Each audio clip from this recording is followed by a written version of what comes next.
स्वागत है आप सबका एक और नई वीडियो में। तो आज मैं तुम्हें इस वीडियो में अपनी जिंदगी का एक बहुत ही बुरा किस्सा सुनाने वाला हूँ। तो ये बात है आज से कुछ 10 दिन पहले की, जब मैं अपने घर पर बैठ कर इतना पक गया था कि मुझे हद से ज्यादा गुस्सा आने लगा था। क्योंकि जब से यहाँ लॉकडाउन लगा है तब से लेकर अब तक मैं मुश्किल से अपने घर से 20 बार निकला हूँ। घर की दीवारों को देखने से मेरा दिन शुरू होता था और उन्हीं को देखने से खत्म। इतना कंटाला मुझे आज से पहले कभी नहीं आया था। ना तो मेरे पास कोई दोस्त है जिसके साथ में बात कर सकूं, ना ही कोई गर्लफ्रेंड है जिसके साथ में टाइम पास कर सकूं।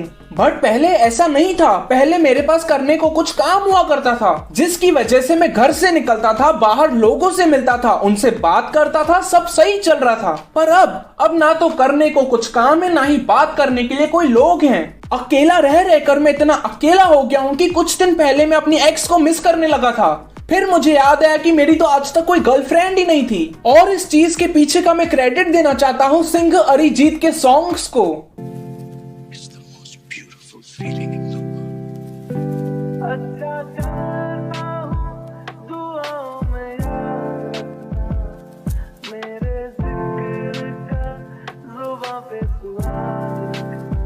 Thank you, singer Arijit, for making me feel lonely as fuck.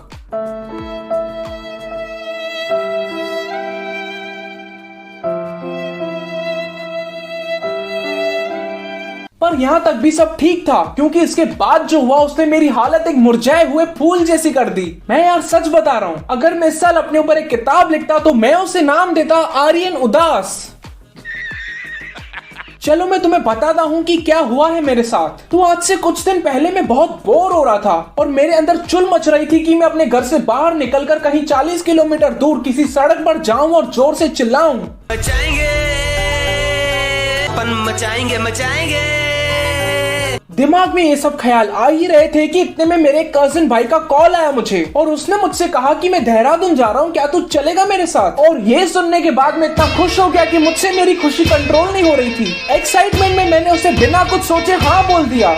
लेकिन ये खुशी तूफान के पहले की शांति थी मेरे लिए, क्योंकि जैसे ही मैं देहरादून लैंड हुआ मेरी तबीयत धीरे धीरे खराब होने लगी। शुरुआत हुई बुखार से, फिर धीरे धीरे जुकाम, खांसी, सर दर्द सब एक साथ हुए। घर से निकला था ये सोचकर कि ट्रिप पर जाऊंगा, एंजॉय करूंगा, पर यहाँ आकर तो मेरे साथ ही बीटी हो गई। पूरी ट्रिप मैंने एक होटल रूम में बिताई है, वो भी एक कंबल के अंदर। फिर वहाँ बोरियत में मैंने अपने कॉलेज के ग्रुप को खोला और सोचा कि चैट्स पर लेता हूँ। और फिर वो पढ़ने के बाद मेरी आंखें खुली रह गई और मैं आश्चर्यचकित हो गया, क्योंकि मुझे पता चला कि इस दिसंबर में हमारे एग्जाम्स होने वाले हैं और उसके पहले कुछ मॉक टेस्ट भी होने वाली है। और मैंने यहाँ अब तक तो किसी सब्जेक्ट के नोट्स भी कलेक्ट नहीं किए हैं। फिर मैंने थोड़ी और चैट्स रीड करी तो मैंने देखा कि exams, class test, vivas, projects, assignments, internals सब के सब दिसंबर में ही शुरू होने वाले हैं और दिसंबर में ही खत्म भी होने वाले हैं। और कुछ भी स्टडी लीव नहीं है। इनफैक्ट संडे को भी एग्जाम्स होने वाले हैं। यहाँ मेरी पहले से ही तबीयत खराब और अब इन सब का टेंशन।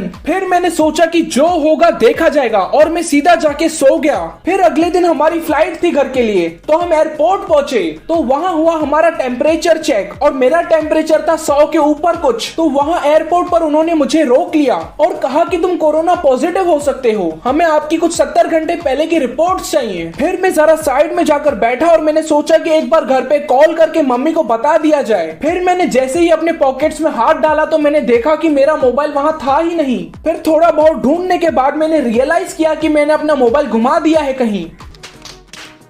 उस वक्त मेरी हालत एक ऐसे ढोल के जैसे हो गई थी जिसे लोगों ने बजा बजा कर एकदम फाड़ दिया हो। फिर मैंने जाकर अपनी कोरोना टेस्ट करवाई और रिपोर्ट्स में रिजल्ट नेगेटिव आई। मतलब देख रहे हो, पैसों की बर्बादी हुई, समय की बर्बादी हुई, अरे पूरा ट्रिप बर्बाद हो गया।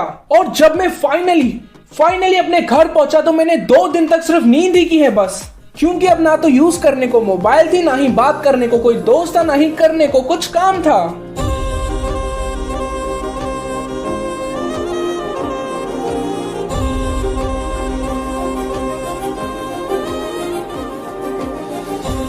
तो बस आज का कार्यक्रम यही खत्म होता है। वीडियो अच्छी लगी हो तो लाइक कर देना, कमेंट कर देना, अपने दोस्तों के साथ शेयर कर देना, और चैनल को अभी तक सब्सक्राइब नहीं किया है तो सब्सक्राइब कर देना और साथ में बेल आइकन भी दबा देना। बाय।